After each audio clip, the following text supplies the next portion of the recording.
សំពះជំរាបសួរបងប្អូនទាំងអស់គ្នាថ្ងៃនេះគឺខ្ញុំធ្វើវីដេអូវិញគឺខ្ញុំទៅមើលកន្លែងអនុស្សាវរីយ៍ដែលខ្ញុំធ្លាប់នៅទុយគ្វាគោហើយថ្ងៃនេះគឺខ្ញុំចង់ទៅមើលគោមានស្វាយនេះស្វាយទុំស្វាយក្រហមកែបងប្អូនស្វាយក្រហមកែពេលទៅដល់គឺមានបងប្អូនពិតជាមានស្វាយនឹងមែនតែស្វាយនឹងមាននឹងជំនាន់ពីដើមមកហើយតាំងពីជំនាន់កម្ពុជាប្រជាធិបតេយ្យជំនាន់ខ្មែរក្រហមគេដាំបងប្អូនហើយស្វាយតាំងពីយូរហើយហ្នឹងហើយគេហៅស្វាយពីដើមតែឥឡូវយើងគិតទៅស្វាយព្រៃឬស្វាយនៅក្នុងព្រៃគឺមិនដែលមានទេគឺស្ទើរតែអស់ហើយស្វាយប្រភេទស្វាយចឹងបងប្អូនស្វាយដែលដុះក្នុងព្រៃ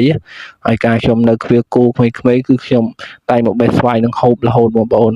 ឬក៏ស្វាយនឹងខ្យល់បក់វិចហ្នឹងគឺថាឈូសហើយពេលខ្ញុំមកហ្នឹងគឺដើររើសទេបងប្អូនពុះខ្យល់ខ្លាំងមែនតើហើយវីដេអូសម្លេងខ្ញុំនេះគឺខ្ញុំយកមកបញ្ចូលសម្លេងទេបានឮបើថាថតផ្ទាល់ហ្មងគឺមិនទេខ្យល់ខ្លាំងណាស់បងប្អូនហើយខ្ញុំដើររើសគឺបានស្វាយទុំប្រហែលជាមួយថ្នាក់ក្រោយពេលខ្ញុំរើសបានមកស្វាក់ធំហ្នឹងគោមកបងប្អូនគោមកដេញតាមខ្ញុំដូចក្នុងវីដេអូហ្នឹងគឺតាមសុំស្វាយស៊ីដែរចឹងបងប្អូននៅខ្ញុំក៏ចែកឲ្យហូបឲ្យគោស៊ីខ្លះទៅហើយខ្ញុំក៏យកខ្លះទៅបងប្អូនគឺថាតែយើងក៏ទៅគាត់យកទៅហូបមួយបាយខ្ញុំចឹងងើយឡើងលើព្រោះឃើញស្វាយទុំច្រើនហើយខ្ញុំមិនឡើងបេះទេព្រោះឥឡូវខ្ញុំចាស់ដែរខ្ញុំពិបាកការឡើងដើមឈើខ្ពស់ដែរបងប្អូនអញ្ចឹងមានអីកាលពីរើសបានក៏ថតឲ្យបងប្អូនបានទស្សនាទៅរើសបានក៏ថតឲ្យបងប្អូនទស្សនាទៅគឺគ្មានអីកាលពី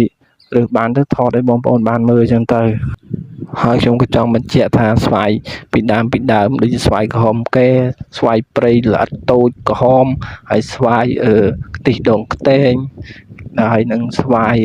ភូមិសែនអីបងប្អូនស្វាយហ្នឹងគឺសិតតែស្វាយជំនាន់ពីដើមហើយបងប្អូនស្វាយខ្មែរយើងបងប្អូនតែឥឡូវស្ទើរលែងមានឯប្រភេទស្វាយហ្នឹងយើងអត់មានថា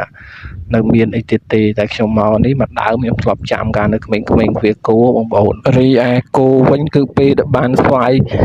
ស៊ីមកសាគឺដេញតាមបងប្អូននៅវីដេអូហ្នឹង